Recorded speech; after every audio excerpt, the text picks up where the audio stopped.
So I'm here to explain why I'm wearing these ninja pajamas.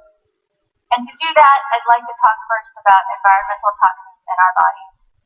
So some of you may know about the chemical bisphenol A, BPA. It's a material hardener and synthetic estrogen that's found in the lining of canned foods and some plastics. So BPA mimics the body's own hormones and causes neurological and reproductive problems. And it's everywhere.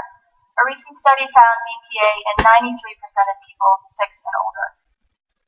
But it's just one chemical. The Centers for Disease Control in the U.S. says we have 219 toxic pollutants in our bodies. And this includes preservatives, pesticides, and heavy metals like lead and mercury. To me, this says 3 things. First, don't become a cannibal. Second, we are both responsible for and the victims of our own pollution. And third, our bodies are filters and storehouses for environmental toxins. So what happens to all these toxins when we die? The short answer is they return to the environment in one way or another, continuing the cycle of toxicity. But our current funeral practices make the situation much worse. If you're cremated, all those toxins I mentioned are released into the atmosphere, and this includes 5,000 pounds of mercury from our dental fillings alone every year. And in a traditional American funeral, a dead body is covered with fillers and cosmetics to make it look alive. It's then pumped with toxic formaldehyde to slow decomposition, a practice which causes respiratory problems and cancer in funeral personnel. So by trying to preserve our dead bodies, we deny death, poison the living, and further harm the environment. Green or natural burials, which don't use embalming, are a step in the right direction, but they don't address the existing toxins in our bodies. I think there's a better solution. I'm an artist, so I'd like to offer a modest proposal at the intersection of art, science, and culture. The Infinity Burial Project, an alternative burial system that uses mushrooms to decompose and clean toxins in the body. The Infinity Burial Project began a few years ago with a fantasy to create the Infinity Mushroom, a new hybrid mushroom that would decompose bodies, clean the toxins, and deliver nutrients to plant roots, leaving clean compost. But I learned it's nearly impossible to create a new hybrid mushroom.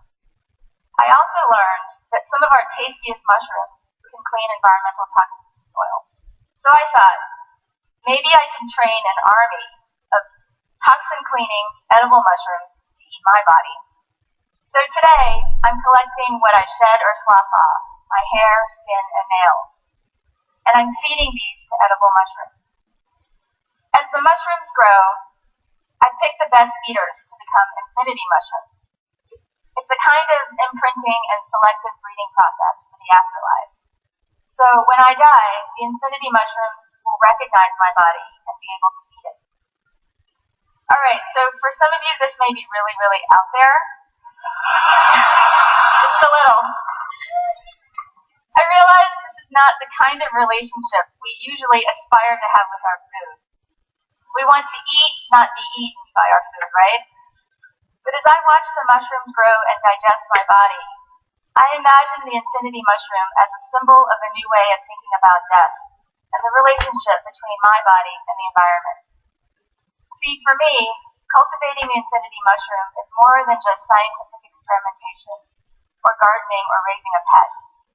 It's a step towards accepting the fact that someday I will die and decay. It's also a step towards taking responsibility for my own burden on the planet. Growing the mushroom is also part of a larger practice of cultivating decomposing organisms called decompiculture, a concept that was developed by an entomologist, Timothy Miles.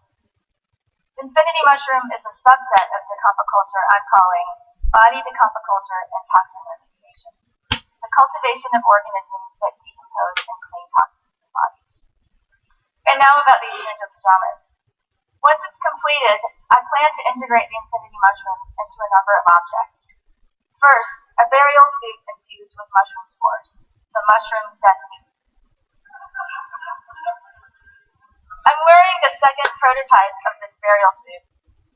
It's covered with a crocheted netting that is embedded with mushroom spores. The dendritic pattern you see mimics the growth of mushroom mycelia, which are the equivalent of plant roots. I'm also making a decompiculture kit, a cocktail of capsules that contain infinity mushroom spores and other elements that speed decomposition and toxin remediation.